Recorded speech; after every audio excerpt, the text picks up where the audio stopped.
Well, the Indian couple arrested in Oslo in an alleged child abuse case have been charged with gross repeated maltreatment of their children. The prosecution has proposed a minimum sentence of 1 year and 3 months for the parents. According to a statement by Oslo Police Department, the couple have been remanded in custody as there is reason to fear that they will evade prosecution by returning to India. Norway has done it again. This time throwing an Indian couple behind bars for scolding their child, triggering a massive outrage against rigid child protection laws. Earlier, 2 NRI parents were embroiled in an ugly custody row with Oslo authorities, and the opposition has found new ammo to corner the government. The Ministry of External Affairs should be more actively engaged in helping the parents out, in putting forth the case of the parents, and the fact that Indian value systems and family, the worth of the family in bringing up its children should be explained to the Norwegian authorities, just so that this kind of instance doesn't get repeated.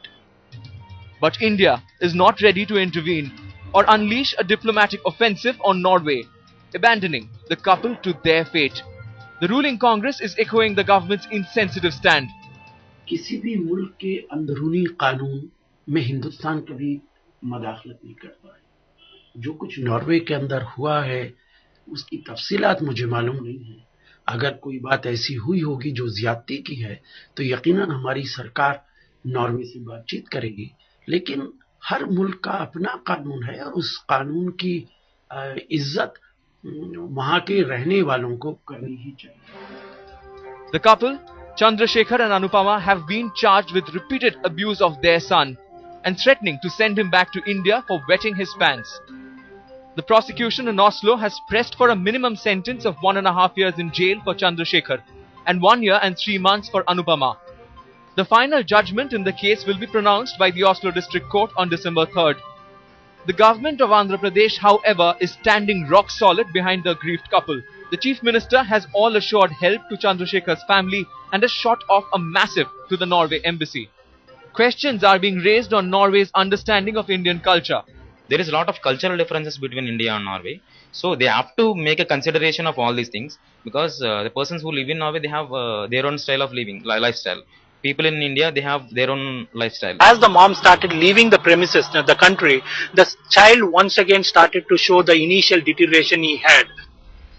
Are rigid Norwegian laws insensitive to Indian ethos? Is Norway overreacting to a kid's childish complaint? Shouldn't Norwegian laws be altered to accommodate foreign cultural sensibilities?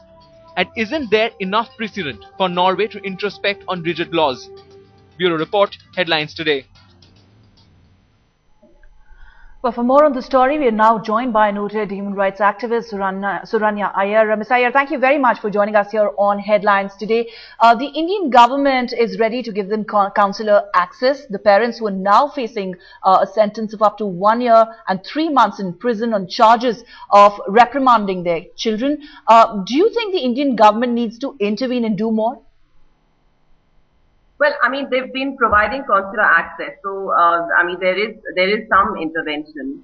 I think that the first point that has to be made is that these laws that criminalize the family, the life of the family, are creating inhumane situations, and these are not in the interest of either society at large or the children, because here the greatest sufferers from these parents being arrested are their children, who are now rendered practically orphans. So now, what I find in these cases is that, we are always on the back foot and responding to the situation as it arises. And I think that, while it is true that local, every country has its own local criminal laws and there are issues of national jurisdiction, it is still possible for India to take on these laws as a humanitarian issue, and to make it known to the world at large that these laws are unjust and inhumane. And I think that instead of always responding to these situations when they arise, India should start conversations with all these countries where Indian families are likely to be settling on short-term work contracts, and negotiate an agreement so that these families, when it's not a case of sexual abuse or wanton and sadistic battering of the child, which doesn't seem to be the allegation in this case, these families should be allowed to be repatriated to India and dealt with in the Indian system and according to Indian culture. All right. India is constantly wrapped on the knuckles for human rights violations on its shores. This has become part of the international discourse, between countries. All right. And so, I think that, we should also, while giving due respect to wherever ills are pointed out in our shores, All right. we should also take up what's going very seriously wrong with family laws and so-called child protection in the West. All right. So for now, the Indian government is not going to intervene. It doesn't want to intervene in the judicial process that's taking place in Norway for the moment. Thank you very much, Suranya Arya, human rights activist, on the NRI case where 2 Indians now face a sentence of over 1 year for reprimanding their child.